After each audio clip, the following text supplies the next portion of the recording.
Good evening, everybody, and welcome to Tonight's on the Sofa.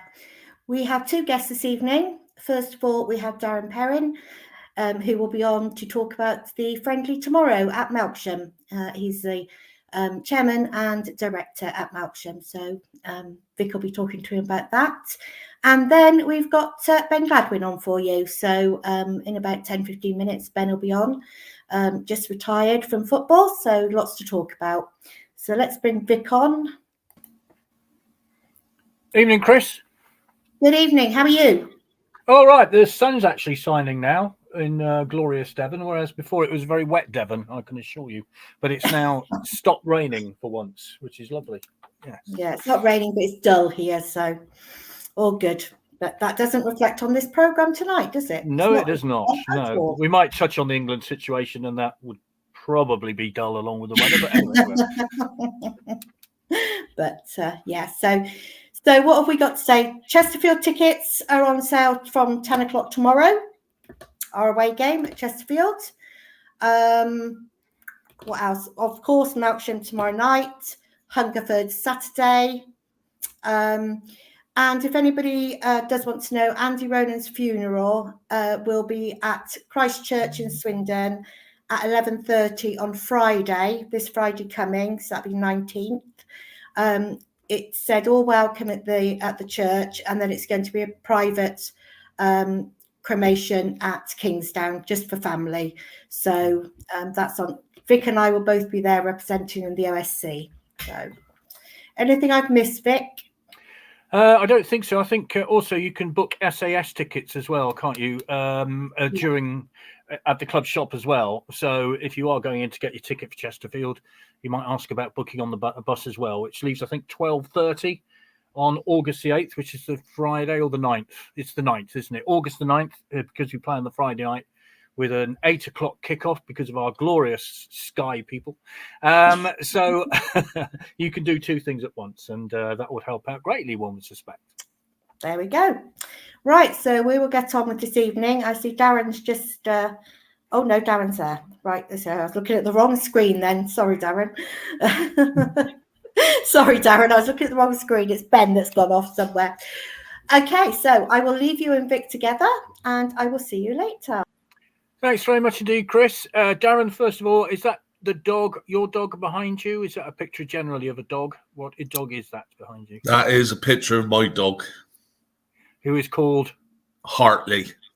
Well, he's a very fine specimen. So thank you. And eating a pine cone as well at the same time.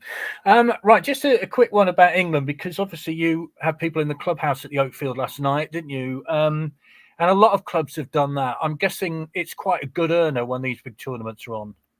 It was massive. I mean, last night was a total sellout, Vic. We had between 140 and 150 people there, where normally on a Sunday evening we'd have been closed. And yeah, it was fantastic. Obviously very disappointing the result, but I think we probably all admit that the best side won on the night. But financially, for clubs like ourselves, same as pubs, when our national side does well and stays in the competition as long as we do, as long as we have done, then it obviously benefits everybody. Sure. How was the beer spillage? I mean, there's this thing now where people chuck beer up in the air. Goodness only knows why, because what a waste of money that is. But was there much of that? No, before the game, which was, I wish I had taken a picture on the phone. Everyone sung the national anthem before the game, which was really, really good. But when England scored, it was pretty mental, to be fair. But I think people in Melksham were pretty tight, like you said, with the there was no beer throwing, and but you could hear a pin drop when Spain obviously scored the winning goal. Yeah, it's another 2 years to the World Cup, which will be 60 years since the actual World Cup that we won. And I'm old enough to remember that, so I've actually seen England win a major trophy. That's one of the advantages of being old, I guess. Right, let's turn our attentions to Melksham. Disappointing season, I think, from your own admission last year. 16th in the Southern League Division 1 South. 40 points from your 36 games played. I'm guessing you want an improvement on that this time round. Yeah, we do. It's Mark Collier, our first team manager, was disappointed, as as I think everyone was, to be fair.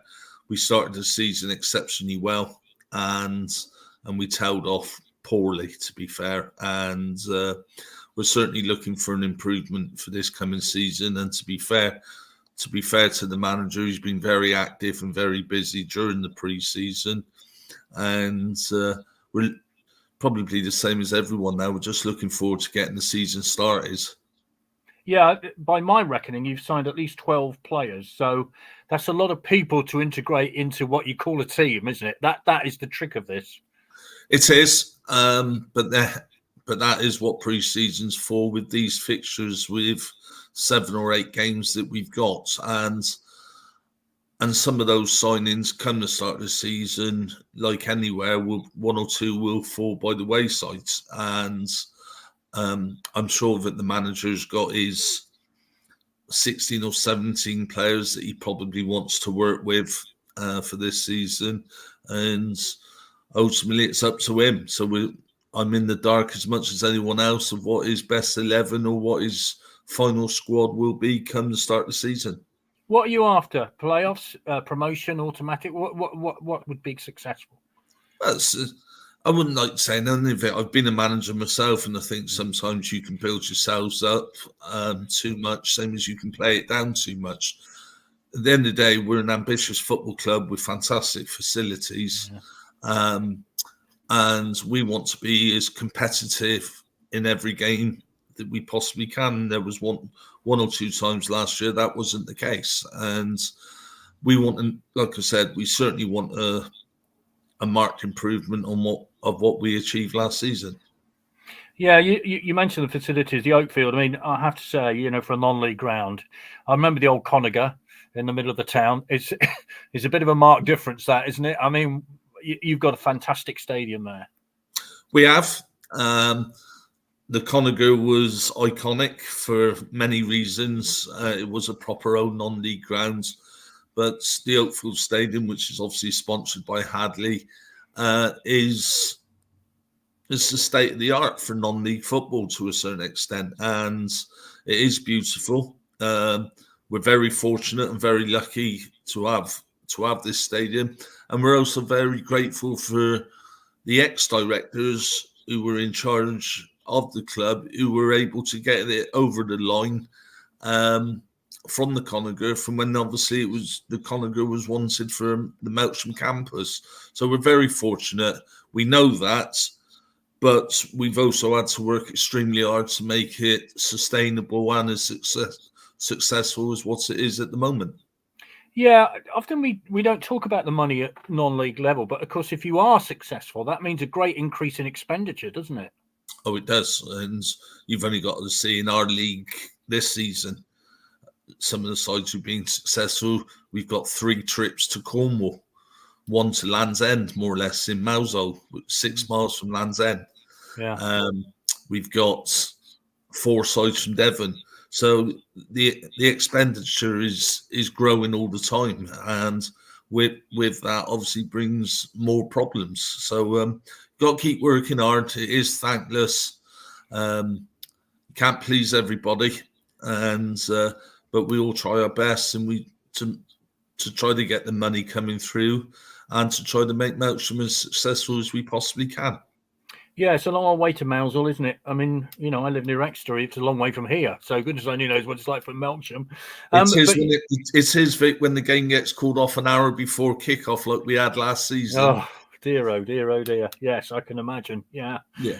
You've already had Forest Green, Yeovil, and Bristol Rovers there. 2-0 down, 2-0 loss against Forest Green. 5-1, against Yeovil, and 4-2 against Bristol Rovers. Obviously, they're a much higher standard. So what did you learn from those games? I was only speaking to the manager today at the ground. He's been really pleased with the way it's gone. I think you can do as much running as you want, but you can't really match practice. Chasing the ball is good fitness than anything. And these kind of sides, the first 4 games, the sides have a lot of the ball, and it'll be exactly the same tomorrow with Swindon. So it's given the manager plenty of time to work on a bit of shape without possession. And then we'll have a couple of games going forward, where hopefully we'll have the ball and possession, and we can then start working on other things going forwards. By having sides like Bristol Rovers, Forest Green, Yeovil, Swindon, financially it helps the club massively, because you get bigger crowds, obviously, because people want to see Swindon and Bristol Rovers especially. And obviously because of the facilities, and we do look after these clubs during the season. Swindon and Bristol Rovers especially play a hell of a lot of youth games at our facility, where we don't charge either club. Yeah, and it's a tradition now, isn't it? I mean, these are the clubs you get down pretty regularly now every pre-season. I mean, Swindon, along with Supermarine, it's kind of one of the traditional pre-season fixtures. So you must be doing something right. Well, I would like to think so. But you're talking of two extremely well-run football clubs, whatever anyone may say, Swindon and Bristol Rovers. And I've got to say, Swindon have been absolutely fantastic. Two local clubs in the county. And I know they get knocked a lot and they get criticised a lot and everything else, but people don't always see what goes on in the background. And there's a lot of good people who work for that football club who put a lot of effort in, and they stick to their words. And it's something that we certainly respect here at Melksham. And I think I speak on behalf of everyone at Melksham in wishing Swindon all the very best for this season. Yeah, and I'm sure they wish you all the best too. So 7:30 or 7:45 kickoff? It is a 7:45 kickoff. I know that on some social media sites it says 7:30, but I have spoken to Bailey this morning at Swindon, and both clubs have agreed to a 7:45 kickoff. And tickets, are they available on the turnstiles tomorrow night? Yes, they are. Preferably payable by cards. We will take cash if need be, but you can definitely get in on the nights at the turnstiles. But ultimately, you can also buy your ticket slightly cheaper if you go on Eventbrite any time up to about 4:30 tomorrow, I believe. Excellent. Well, I've done that already, so that's fine. And always plenty of car parking space, which is a great asset, isn't it? It is, and it's free. Yes. We don't charge for car parking. We've got 258 car park spaces. The only thing we would say, and I'm sure Swindon do, is that if you get there early enough, you're guaranteed a place. If you leave it to the last minute, please park on the housing estate or on the roads. But just be respectful to the house owners who live nearby. Darren, we wish you all the very best for the season. We'll no doubt catch up throughout the course of the next 9 months and see how things are going down at the Oakfield, because it's always a pleasure to go there. And we'll see you tomorrow night. Look forward to it. Yeah, look forward to seeing you, Vic. And thank you, Chris, for having us on. And do greatly appreciate it. And thank you for the support, like I said, from Swindon Town towards me and our football club. All the best, Darren. We wish you well. No problem. All the best for the season. Thanks, Darren. Thanks. Bye-bye. Brilliant. So, right, I'm going to bring Mr. Gladwin on. Hi, Ben. Good evening. How you doing? You Okay. All good. All good. Right, I'm going to leave you to it. Anybody watching, if they want to leave any questions or comments in the on the platforms on either Facebook, Twitter, or YouTube, we will pick them up. Okay, and we'll see you later. Chris, thanks very much indeed. Ben, it's a great pleasure to talk to you. Thank you ever so much for joining us. I should explain, while you have that badge on, you have retired as a footballer. We'll ask you about that decision a little later, but you are still employed by Crawley Town. So what are you actually doing there? Yes. Yeah, I've not wanted this to wind anyone up. Just put my little man in bed, just got home from work. So I'm first team coach there now, which I'm really grateful for, being able to transition straight into something I'm very passionate about. Is a bit different to playing football. Playing's definitely a lot easier, but really good fun and really enjoyed it. Is this the beginning of a path further down the road, if you see what I mean? Are you looking to get into that, a manager's job? Would you fancy that? Yeah, I think so. I think is a little way off for me at the minute because I need to do a lot of learning still. It's a path I've been on for a couple of years already, doing my badges.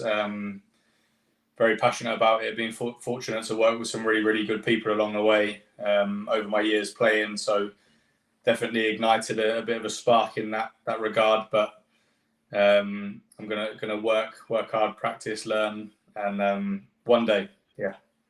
Well, you're learning from Scott Lindsay. That's not a bad teacher, is it? No, he's been brilliant.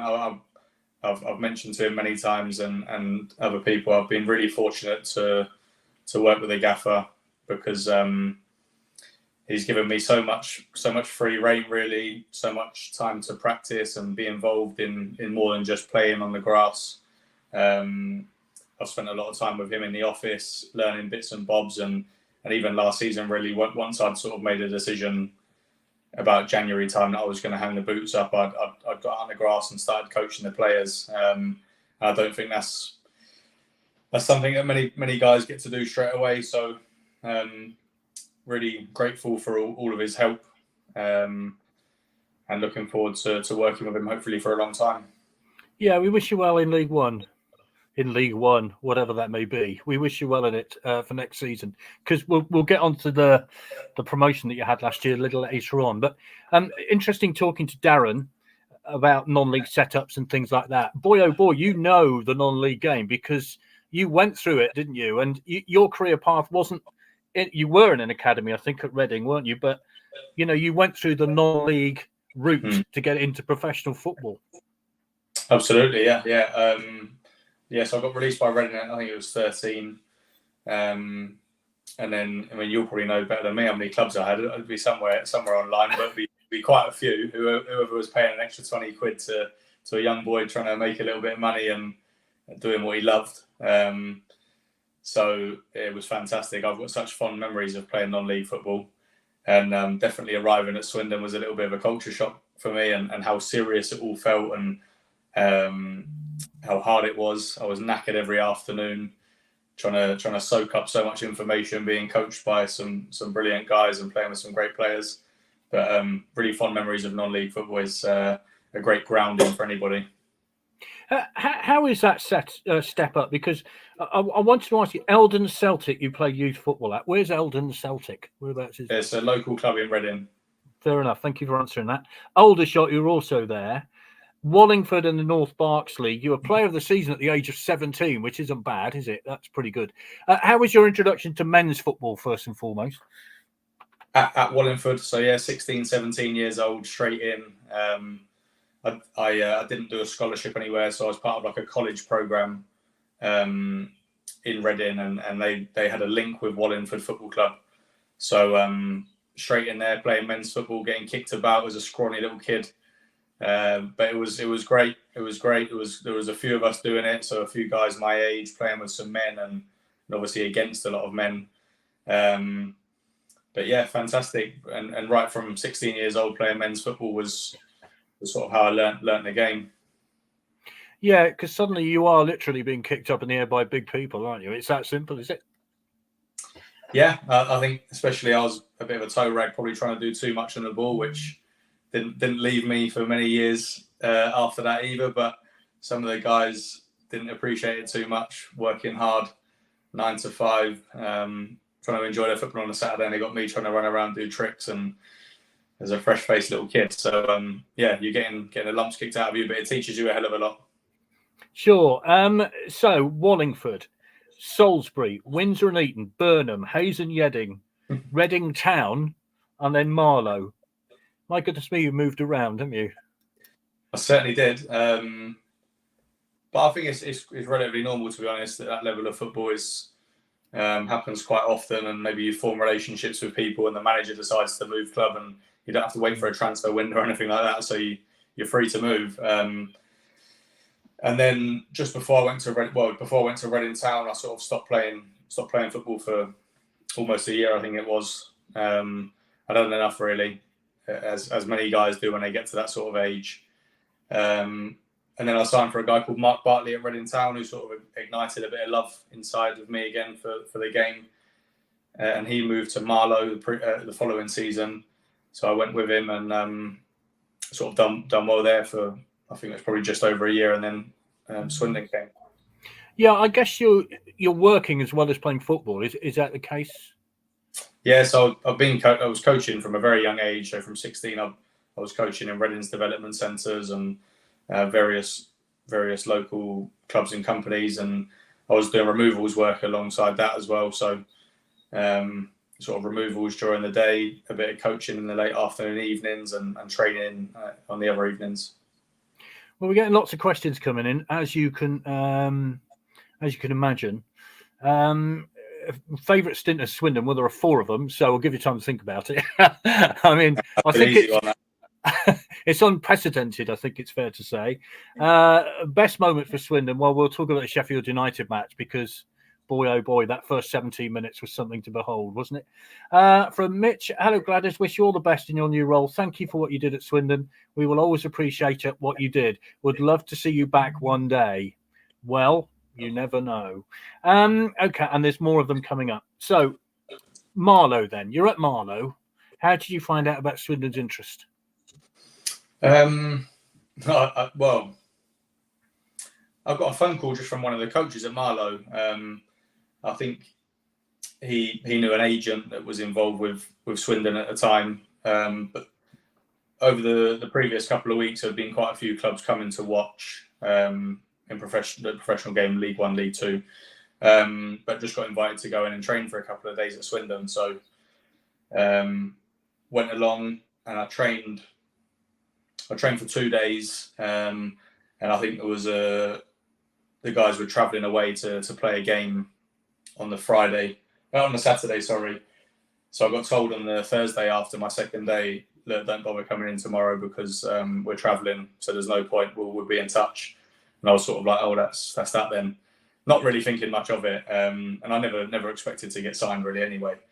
But got called back the next week and done well. I felt I'd done well. We had a game against Tottenham at their training ground. The whole first team squad travelled.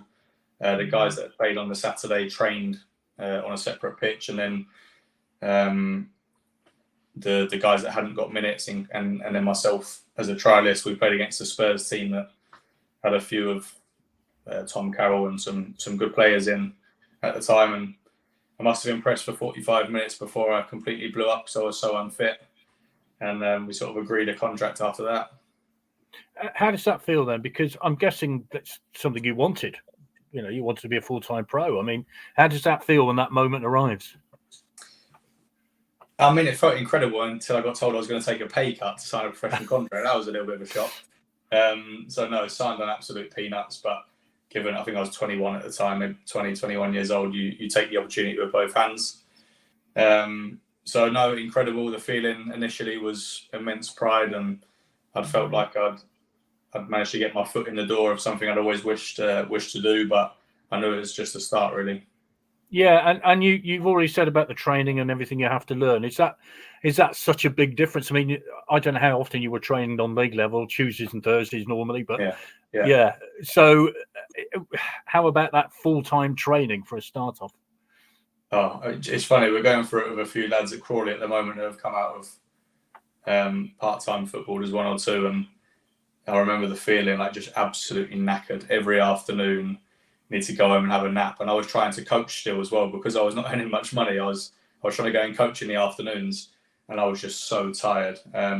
Physically is a lot, like a big change in your loading. You're training a lot more, but for me it was mentally just trying to.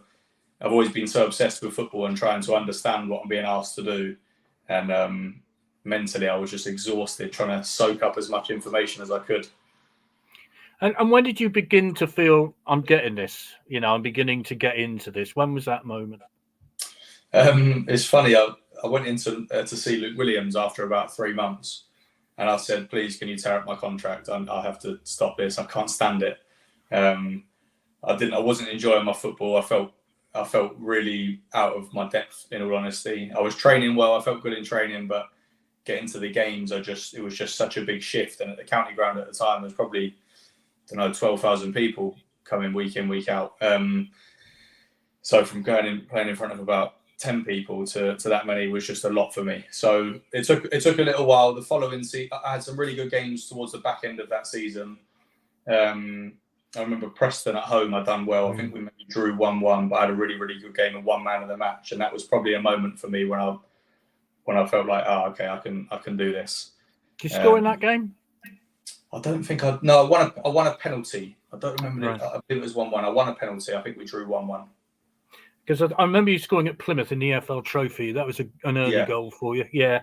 And then slowly you get into it, though. I mean, you must have been pleased that he didn't tear up your contract. Yeah, no, Lukey was great. Lukey said to me, he said, look, please just give me to the end of the season. Give me to the end of the season to convince you that you're going to be fine and you're going to enjoy yourself. And he was right.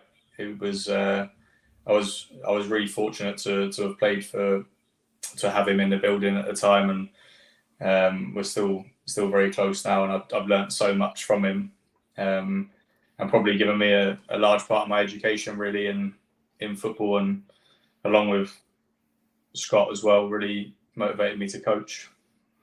Anthony sent this question in. Is non-league an untapped source of talent for league clubs, and would it be better to take kids let go from Premier League clubs? I mean, you know, you look at Jamie Vardy, of course, he's been on to great success in non-league. Charlie Austin, for goodness sake, at Swindon, come from non-league. Do football clubs look enough at non-league players? I think it probably depends on the model of the football club. So each club's different. Some guys we look at Crawley, we're looking massively into non-league, but I think also is the football's gone down the route of using a lot of data now, and there's maybe not so much out there of the guys in non-league, whereas in the professional game it's everywhere. But yeah, I think there's so many gems out there. It's just about how well they're able to manage that transition into full-time football and the expectation, etc. Yeah, it's amazing, isn't it, how some people do make it. But I guess, like you had the determination to carry on and keep going. I mean, that's a big factor, isn't it? I think so. What also is, by that point, I probably had actually given up. I was probably just enjoying my football and enjoying playing week in, week out, which I think is the most important thing for anybody. Any young guys I speak to now that are struggling to get minutes at the club, I say, well, just go out and learn, just go and play football, because you can wait and possibly get your opportunity, but for me, there's only a certain amount of time you can wait before you start losing all of your rhythm, and you're standing still. You're not actually moving forward with your career anymore. So, just minutes, loads of minutes on the grass. I think that's what helps you improve. Right, lots of stuff coming in. This is from Mark. Ben, I always enjoyed watching you play. Your languid lope belied the fact that you had real talent.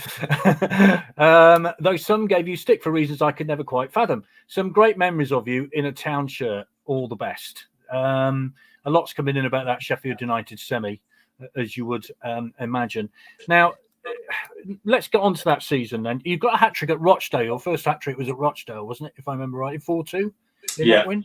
Yeah. How did that feel? Yeah, but I was probably quite settled into a bit of a rhythm by that point, and felt very comfortable and felt like I was really able to make a difference in the team.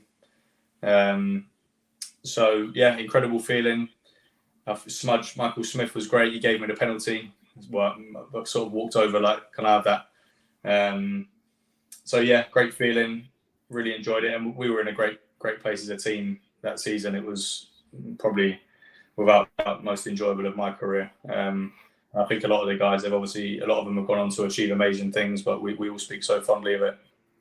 Yeah, you also had a cracking game at Notts County, I seem to remember. You ripped them to pieces. Do you remember that one? I think it was 3-0. Luke had put me left wing back by that point, so not doing too much defending, but getting a lot of time on the ball going forwards, which was great. And I think probably just trying to fit as many of the guys on the pitch as possible. So often I talk to players, and I think Swindon team should have gone up. That was a team that should have gone up that playoff season, I think, in my opinion, with some great players in it. So let's talk about those playoffs then. Sheffield United away in the first leg. I think you had a penalty, didn't you? I did that I'd missed. I changed my mind in the run-up, which I cannot believe. Changed my mind in the run-up and didn't get it quite right. and then was absolutely petrified going into the second leg.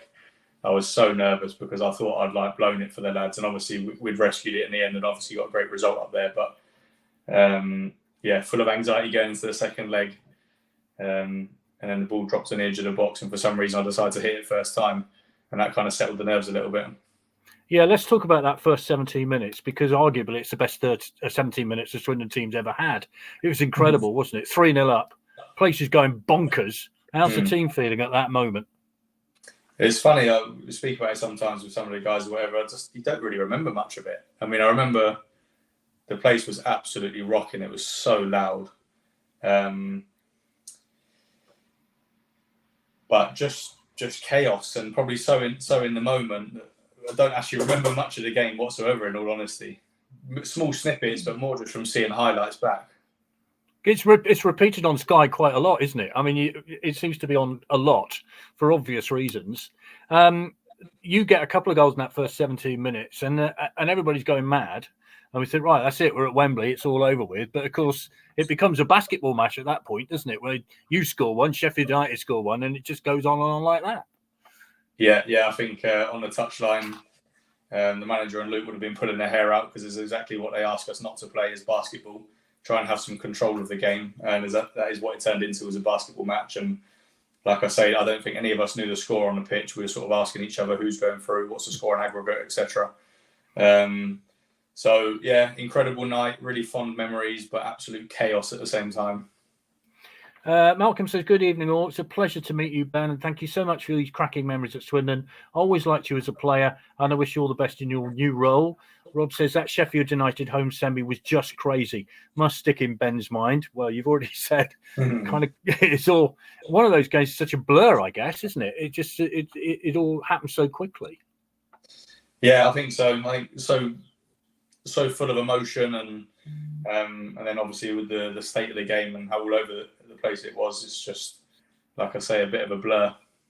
Well, Jack says, not a question, but that half volley versus Sheffield United is comfortably the best goal and moment I've seen watching football. I mean, I think people have a tremendous memories of that night and go away thinking, well, in all my years watching Swindon, I've been watching them since 1968. That's arguably one of the best games I've ever seen. Not because Swindon win it easily, but because it was a tremendous night of theatre. I think that's probably the best way of putting it, isn't it? Yeah, I would say so. Probably had a little bit of everything in there, right? We had some good goals, some moments where we were like, wow, the team is playing so well, and then some moments where, oh my God, what are these boys doing? They're going to throw it away. So yeah, had a bit of everything, and thankfully we got over the line in the end with it. Can I mention the final then? Or dare I mention not for too long, but yeah. I mean, yes. To go from the high of that Sheffield United game to that game against Preston, obviously Nathan Thompson suffers an injury really early in the game. He'd struggled to get fit for it with that hamstring injury. How disappointing was that day? Yeah, horrific.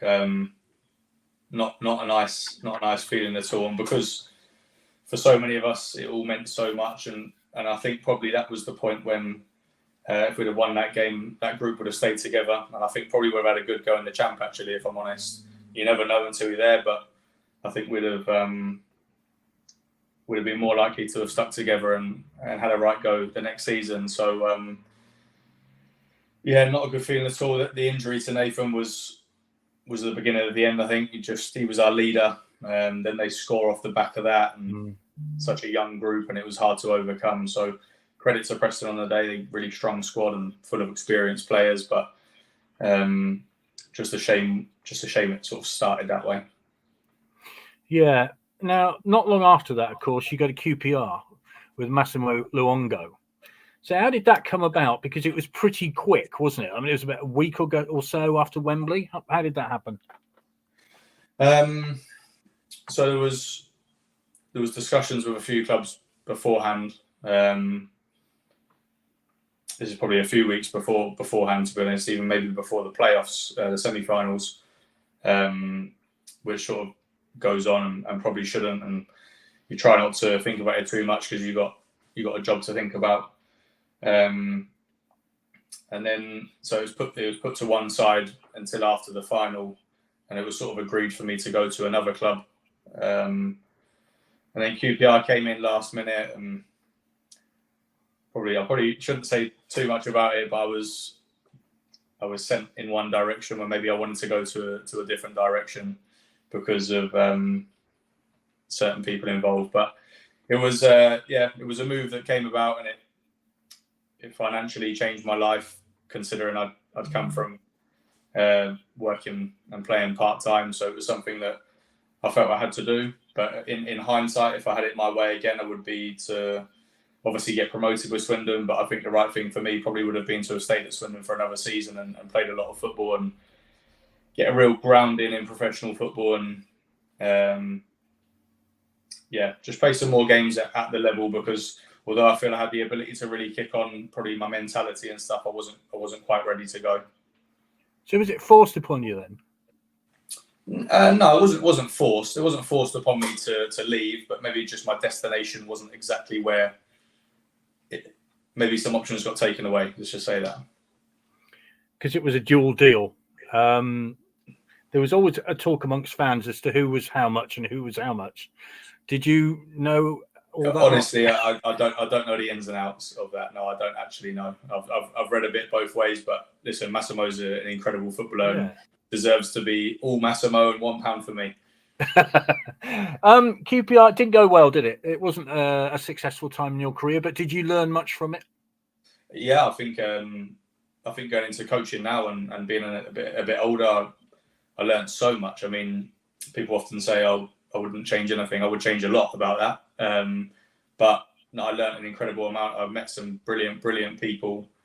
The club probably just wasn't in a great place for me and my type of where I was in my journey. I probably needed something a little more stable with a bit more support around me, and maybe a little bit more emphasis on development rather than just get relegated from the Premier League and we have to bounce straight back. So no, wasn't great from a footballing aspect at all. Didn't enjoy my time massively at all, and probably felt a little bit uncomfortable. And it's not the club's fault at all. It was all me. Just probably wasn't ready for maybe that environment. And I think definitely was ready for the level at some stage, but just not the environment. Probably needed something a little different. So did that knock you at all? How did that deal with your confidence? Because obviously Loftus Road, tight confines, I'm guessing you can hear the crowd and what they're saying and things like that. I mean, how was your confidence in that period? Yeah, I think in all honesty, it shocks a few people when I say this, but I've always really struggled with confidence issues. It's my body language maybe doesn't show that sometimes, but I've always had that quiet little whisper going on, especially coming through non-league football, and you get released as a kid and stuff. Is always saying, "Are you meant to be here?" So yeah, I found it tough. I never felt really settled. I never felt like I was probably developing as much as I would have liked. I'm someone that likes to learn a lot and soak up as much information as possible. And I maybe wasn't getting loads and loads of that at the time, just because of where the club was at. They needed to win games. It probably wasn't so much about development. So yeah, it wasn't an easy period, but like I say, I've learned a hell of a lot, and now I have a lot of empathy for guys possibly going through the same sorts of things. Hopefully that I'll be able to help one day. It's incredible, really, because football's always been this macho thing, hasn't it? You can't say anything in the dressing room. You've got to be hard all the time. Is it now changing, do you think, where people can actually say, "Look, do you know what? I'm not feeling great"? Is that a changing thing? I hope so. I hope so. It's never going to get to the point where people say it in the middle of the dressing room, but that's fine. I'm more than happy to be vulnerable enough to say that I've struggled a lot during my career, not feeling amazing. And hopefully I've now worked for people that are much more open with that as well, and you can go and have discussions. And I like to think that one day I'm going to be that guy that, well, now I can speak to a lot of the guys in the dressing room privately, and they can tell me whatever they need to, and I can try to help them and guide and support them through that. Well, it's good to know. And, I'm glad to know that you're in a good place, because it's come across that confidence issue, which many people don't think about in a footballer, do they? Think, they're doing the dream job. What are they moaning about? But you got the same problems as everybody else, haven't you? And you got families and all that kind of stuff to deal with too. Yeah, I think so. I think the analogy I like to use is you're essentially doing an exam in front of whatever it might be, 10, 15, 20,000 people every single weekend. And we all have ups and downs and good days and bad days. And I understand that we're paid to be good, and we try our very best. We definitely do.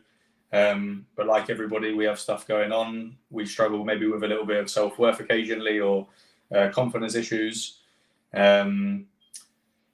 And some guys don't at all. Some guys block it all out, and that's fantastic for them. Me, I'm a very emotional person. I feel everything. I feel very in tune with what's going on around me. So was maybe tough for me during my playing career. Now it feels like a bit of a superpower now that I'm coaching. Yeah, well, I'm glad to know that you've taken all that on board. So you come back to Swindon on loan. How was that? I felt home, to be honest with you. Just felt back at home.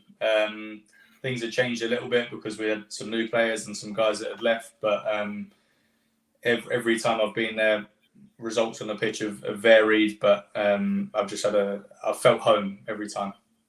Because it's interesting, a comment here from Sean who says some players just seem to find their feet at certain clubs. And I'm guessing Swindon is your club, isn't it?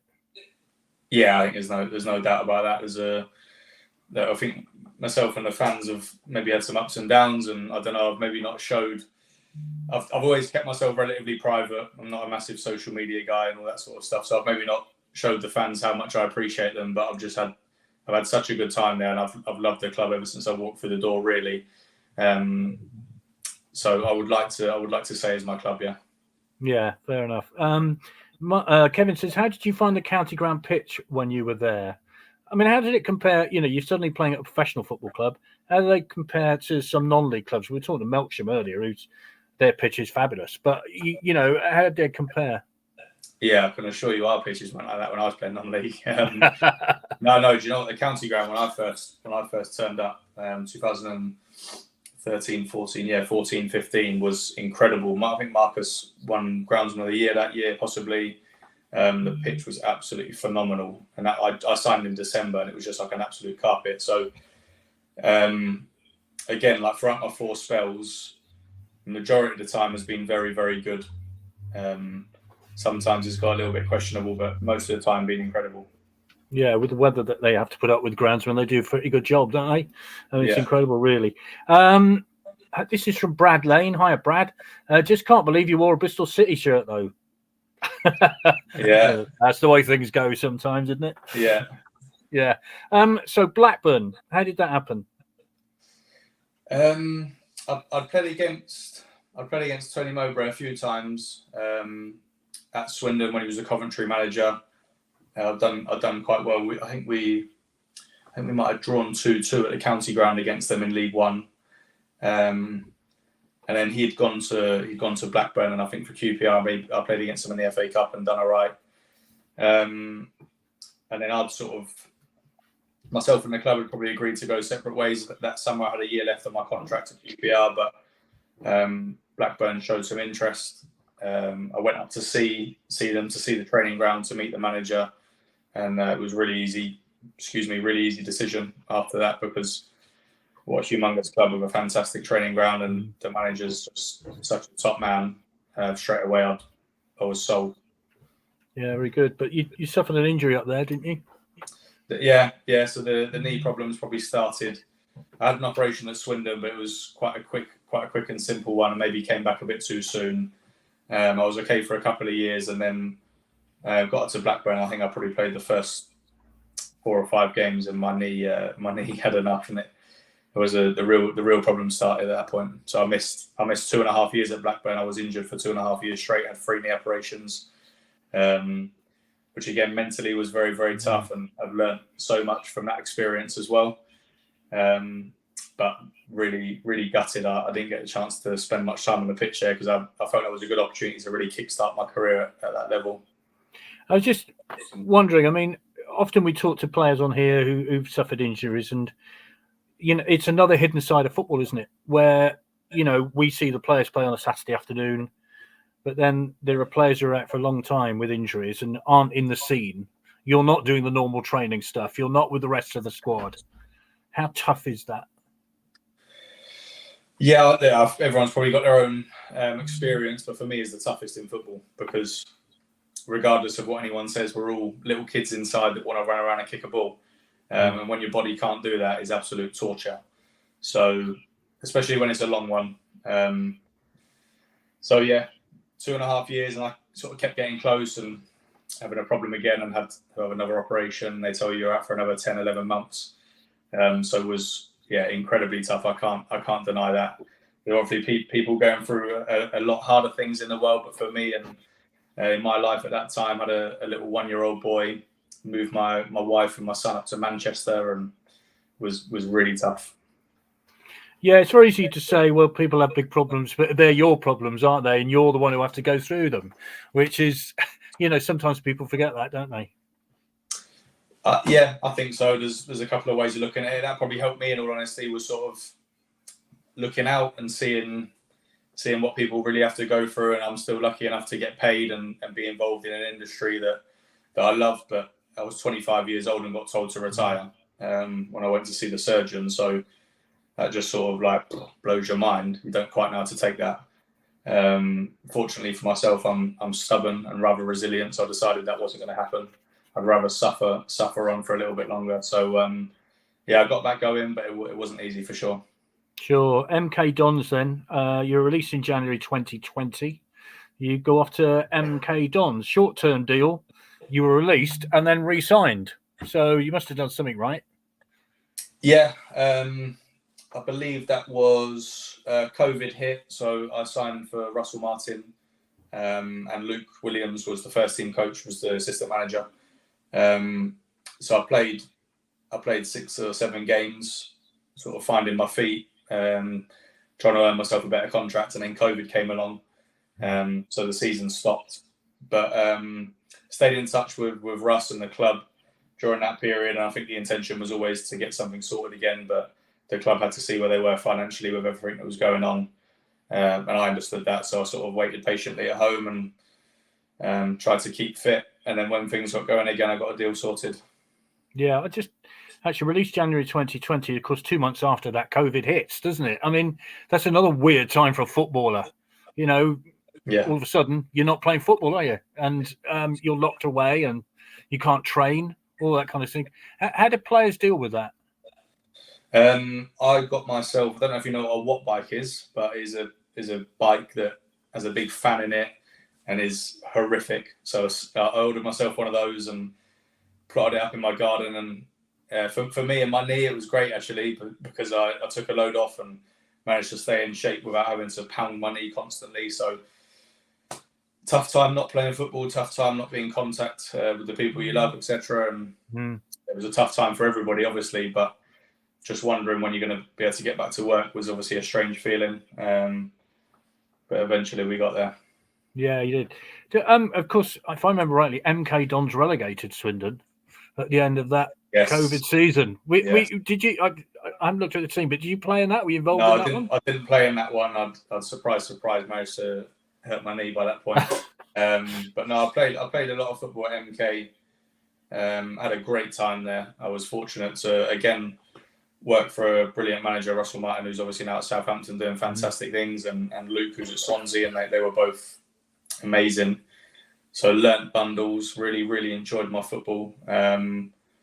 Again, was a club I had a really good time at and would love to have stayed at, but my knee by that point was starting to get really bad. So I'd sort of made the decision really to retire that summer. Before returning to Swindon again. I was going to say, we'll get onto that in a minute. Right, this is from Matt. To the occasional fan, Ben, you always look height-wise, head and shoulders above others. Swindon's latest transfer activity seems to be moving more in that direction. The lower league, is that an integral element or balance? I mean, I joked to you before the start that you wouldn't get to the team now because you're too short. But I mean, is that a big thing for a League Two side to have a lot of height in it? I think it really depends on your game model. Obviously, I know Swindon's been associated a lot with playing with the ball on the ground, trying to have a lot of possession. But I think you probably need physicality at the level. Definitely, I'm not sure that means height but probably some aggressive guys and some intensity throughout the team. I think you definitely need that. But a lot of clarity about how you're going to play. And then once you know how you're going to play, you recruit the guys for that. So, I mean, Crawley sort of belied that, didn't they? The way they played at the end of last season. That wasn't about hoofball at all, was it? That was totally different to that. No, the gaffer's very, very clear. Very clear on what he wants. He wants to dominate the game. He wants to have possession of the football. And then as soon as the other team get the ball, we're going to go and take it back off them, which requires a lot of clarity. Everybody knows their job really, really clearly. So nobody can say, oh, was I supposed to do? No, everyone knows. And intensity. So you just work and run like lunatics. And that is expected of you every single day in the training ground, which is as a footballer is all you can ask, really. You know exactly your job. You know what's required, and you can't complain. Well, 8-2 in the playoffs against, ironically, MK Dons proves he was right, I guess. How did it now? I was going to get onto this now. Sean says, how did it come about when you returned under Clem? Was mad how we did that season with a week to go, no players, etc. Because ironically, of course, we played at Melksham in a friendly, and there were like 3 or 4 players signed on. Your mate Dion, of course, at Crawley now. Yeah. And I think you signed in July, didn't you? Ben Garner signed you when you thought about retiring. But hey, here's the 4th chance to join Swindon Town, so I will. And you scored in the opener at Scunthorpe. And how did that feel? Because we're sort of in the away end thinking, if we stay up this season, we'll be delighted. But it turned into be one of the most entertaining campaigns of a long, long time. How did it feel to be back there and doing well? Yeah, just a complete bunch of misfits. Excuse me, complete bunch of misfits, really. When there was a lot of guys that sort of being kicked out of other clubs, myself that had decided to try and hang my boots up. Boys that were left over, but not many of them from the previous squad at Swindon. So, but we knew internally quite quickly that we had some proper players in the building. And Ben Garner was great, and he came in and gave us an identity. And then we had Scott Marshall and Scott Lindsay, obviously the gaffer, as the coaches. And like I say, we knew pretty early on that it was going to be a good season. And if anything, I think we probably underachieved slightly. Again, I feel we should have got up that season because we had a very strong squad looking at it. H. McCurdy, how much of a surprise was he to you? Oh, funny one about H. So Dion laughs at this. So I sort of came in my first day back at Swindon, and there was this kid like mouthing off in the dressing room. He was so lively, and I didn't recognise him. And I thought, God, I must be a bit out of touch with Swindon because I usually know all the players. And I went to Dion. Who's that boy? Did he score 25 goals last season? And I just don't know about it. And he said, No, he's on trial. And I'm like, what? And he was the liveliest, loudest thing I've ever heard in my life. But you learn to love him very quickly because he's such an infectious character and obviously a brilliant footballer. What a season. I mean, I remember seeing him in the friendly at Weymouth thinking, oh, what's that? That's quite interesting. And then he comes up with a season like that. It was phenomenal, wasn't it? Yeah, it was special season for him. And we all loved having him on the pitch with us because we knew at any moment he was going to create something out of nothing and cause the fences absolute carnage. So, brilliant group. And I think he really, really flourished that year in that. How surprised were you at the success of that team? It's probably, it's easy to look back now and say, no, we were a good team. I expected it, but not at all. No, when I first went back and like you say, there was no one really in the building and people slowly start to come in, but obviously Lewis Reed, incredible footballer, and as soon as we get him in the building, I think okay. Jack Payne, fantastic. Dion is arguably for me one of the best centre halves to have played in League Two, and then we signed Johnny Williams, and it all starts coming together slightly. So after a few months, we had a real feeling we have a good team. We play good football. We have a way of doing things, and it was just about, can we keep churning out results and where can it take us? And amazingly for Swindon, you actually win a couple of cup ties and get into round 3 of the FA Cup, where you play Manchester City, where Cole Palmer played. Whatever happened to him? Anything? Do you know what happened to him at all, Cole Palmer? I think he's done decent things since. He's done all right. Yeah, he's done all right. I mean, that's an incredible occasion. Another night like the Sheffield United game where it was crazy, wasn't it? What an absolute! We'd all been let back into grounds. We could all enjoy football again, all that kind of stuff. You played in it. What was the atmosphere like? Yeah, amazing. I think I remember rightly. There was like a storm beforehand, or it was snowing or something. So there was a little bit of concern about how many people were going to be able to get into the ground. But yeah, no, amazing. We see the team sheet. We're in the dressing room before the game. We see the team sheet and we go, oh my God, they've gone strong, because you never quite know. I don't think Pep Guardiola was able to make it because he had COVID at the time. COVID, yeah. So yeah, we were sort of joking around maybe a week or so beforehand, like, just give us anyone in the draw other than Man City, because they're the only team that have absolutely no empathy for anyone and no let up. And then we get drawn against them. So what an experience to face those top guys, and you take little pieces of information sort of from playing against them, and lovely for the fans and our friends and family. I think the one thing that impressed me that night was their work rate, because they didn't let up, did they? No. That's what I mean. They're just relentless with it. Whether they're playing against us, a Conference South team, or they're going to play in a Manchester derby, they're just the exact same. And that's top professionals. The playoffs again, of course. Port Vale at home, a victory, 2-1. And then you go to that horrendous night at Vale Park. Obviously, for the supporters, it was a horrible night for lots of reasons. Not less so for the fact that the pitch was invaded. You would have been in the middle of all that. How was that? Yeah, not great. So Ellis missed his penalty, and I sort of ran over, I think with Jack Payne, ran over to console him, not thinking much of it. And then before you know it, the pitch is covered with fans, and it's absolute carnage, and there's various bits and bobs going on, but you're just trying to get everyone off the pitch safely. So no, not a good experience, and I hope no players have to experience that again. Should have won that, shouldn't you? Should have gone that playoff. Yeah, I think so. I think that goal in the first leg towards the end was a bit of a mentality shift for us. Conceding that goal was, if we'd have gone in 2-0 up, I think would have been a bit different. And Josh Davison had a great chance as well, I seem to remember, which he, put wide for whatever reason. But if it had been 3-0, you would have thought tie over, wouldn't you? Yeah, I think so.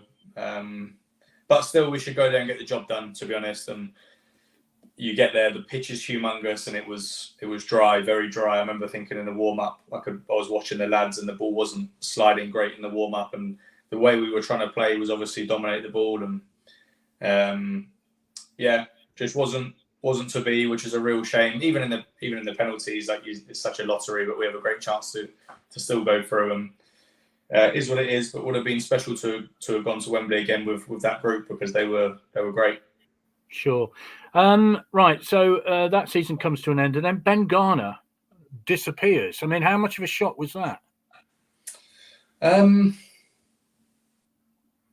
Possibly not like we knew anything about it beforehand. So yeah, no, it definitely did come out of the blue. But I guess the same as players are trying to do really well and earn themselves a move to play at a high level, managers are also trying to do the same thing. I think, trying to achieve their own goals and aspirations. So he obviously had a chance to go to Charlton, which he felt was the right one for him. So yeah, a bit of a shock, but at the same time, that is the game. As you get a little bit older, you see it so many times. It is what it is. Scott gets the chance, of course, then, and you get off to a decent start, don't you? And then, as we were discussing beforehand, Colchester away, New Year's Day, disappointments for the fans, disappointing for the players, I'm guessing. And then, of course, Scott then goes off to Crawley, and you eventually follow him. I mean, did you want to go, or were you forced to go? No, I wasn't forced to go. But yeah, I'd had a few fallings out by that point behind the scenes a little bit. Just probably didn't feel like I was being valued the way that possibly I felt I should have been. Not asking for fortunes of money and all that sort of stuff. Not that at all. Just, didn't feel like the club was probably being run in the direction that I felt was great. And had an opportunity to follow the manager, who had given me a lot, and I enjoyed playing for him. And again, we're not earning millions and millions at the top of the Premier League. We have to provide for our families and stuff, because it is a short career, and I have a terrible knee. So I knew that I probably didn't have a long time left. And to be honest as well, I was learning so much from him, and I already knew by that point that I wanted to coach. So for me to be able to go with him and continue that journey and continue learning as well as playing was probably quite important for me.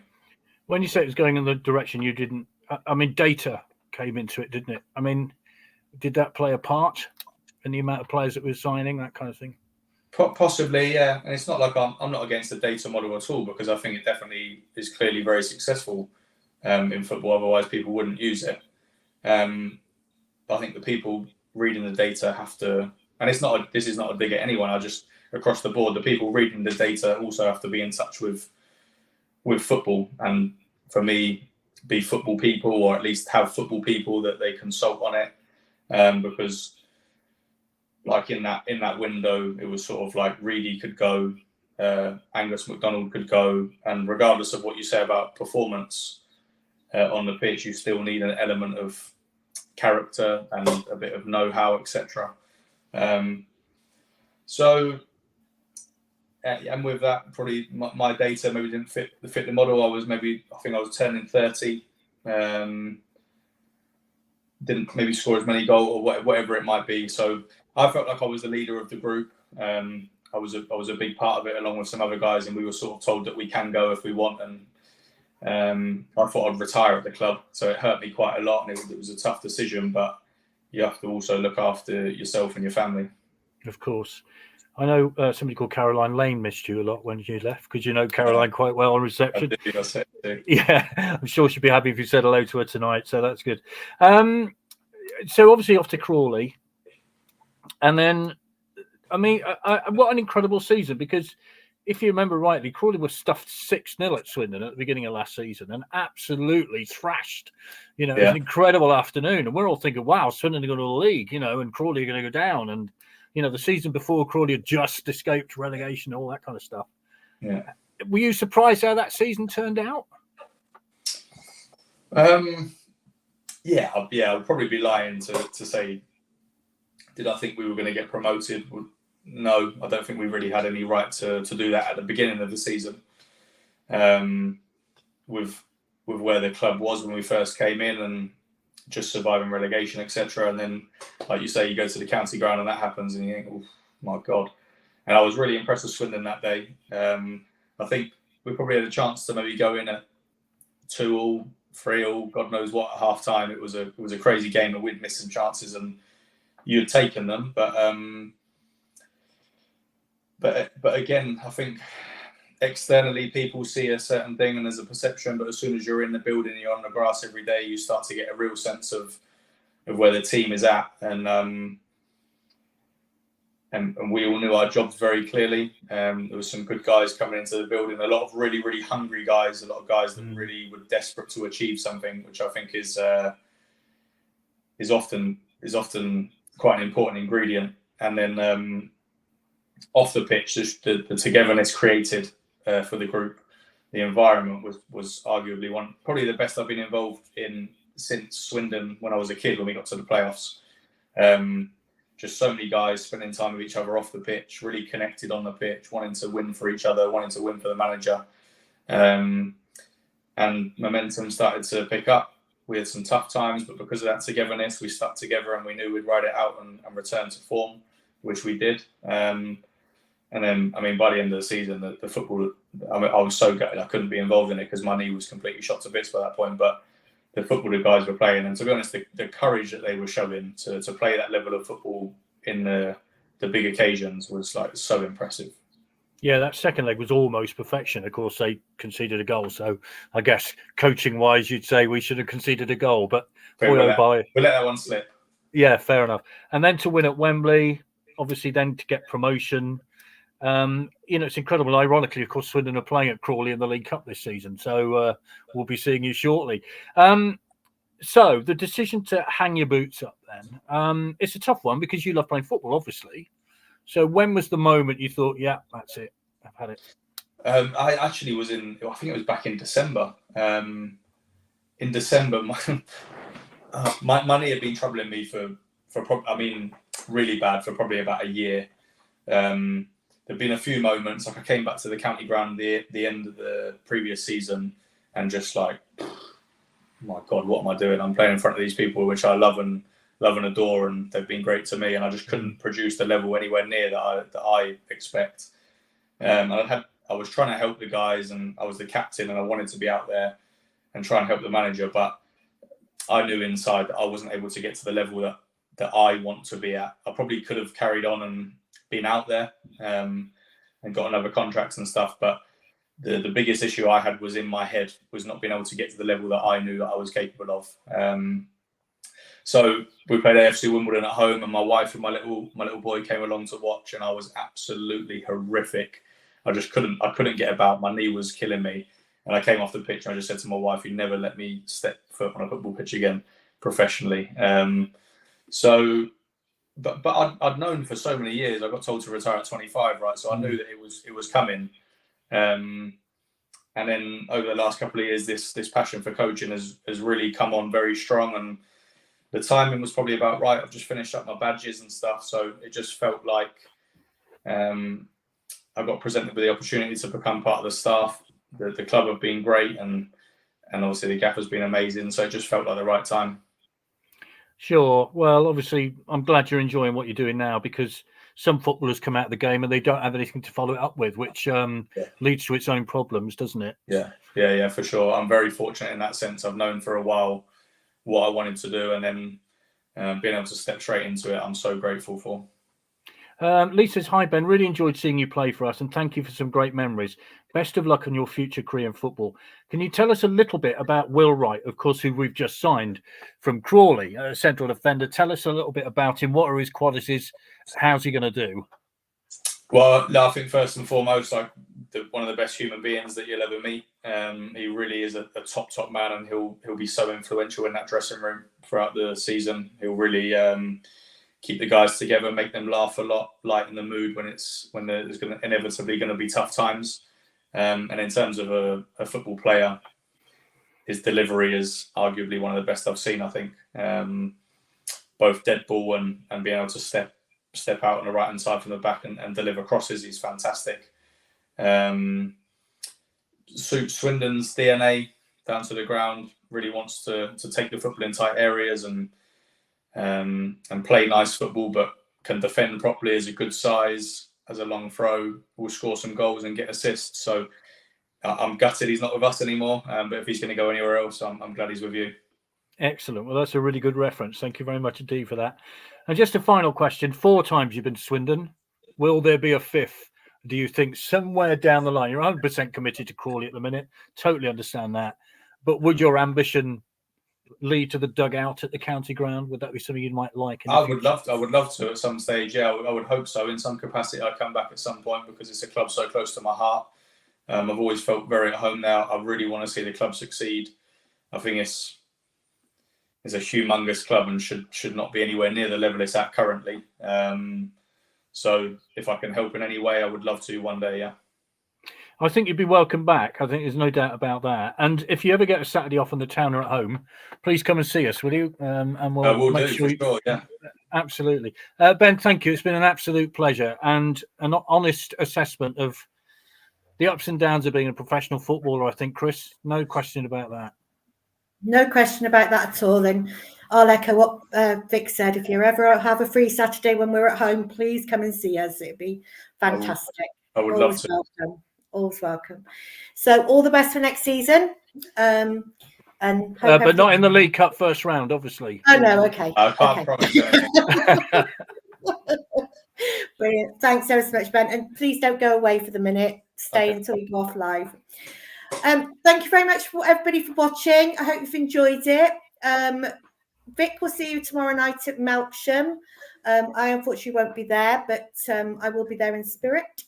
And we will be back next Monday, and we're going back a bit in our street, and we've got Paul Gilchrist on.